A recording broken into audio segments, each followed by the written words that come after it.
Assalamualaikum warahmatullahi wabarakatuh.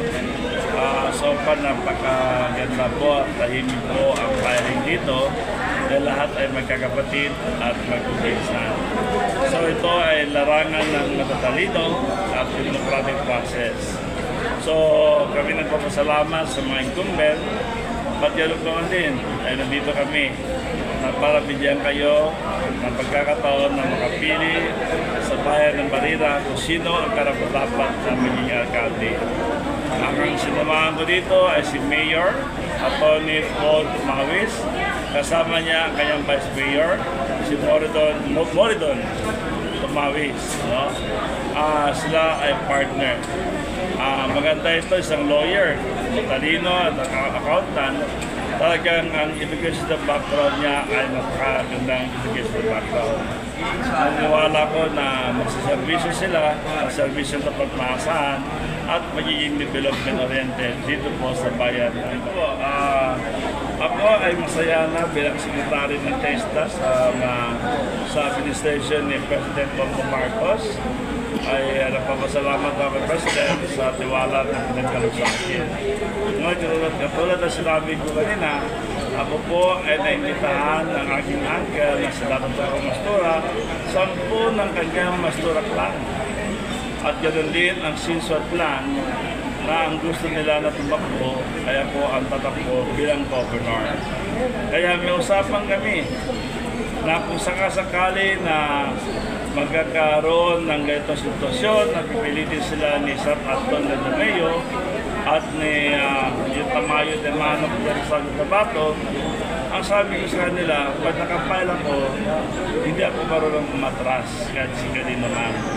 Mas mabuti pang hindi na ako sumali. Ngunit pinilit nila ako sumali hanggang October 2, kaya nag-file na po ako ng aking kandidatura. So, ibig sabihin po dito, Uncle, hindi na po ako atras. Sana tuparin natin ang lahat ng sinumpaan natin. Dahil masama ang pag nagsumpa ka, nagsariga ka, na hindi mo tuparin yun, ay hindi mabuti. Alam mo yan, anak mo na si Vice Mayor Siamin, wala siyang iniisip kundi sarili lang niya. Isipin mo ba pala ito ko, paano na ngayon si Atty. Iskak Pastura?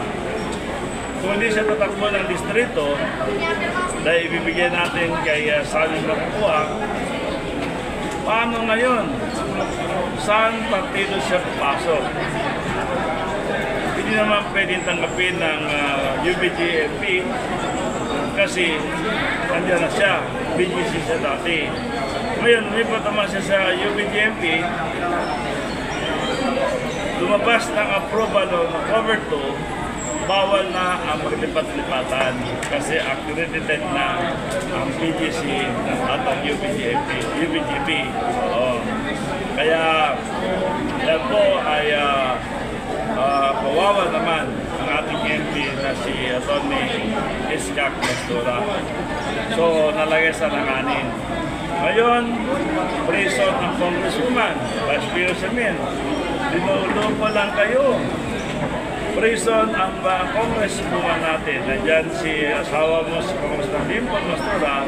Nandyan ni si Bay Sema, Santa Sema. So, ibig sabihin, nagkamali ka ng plano mo, Vice Mayor Siamin.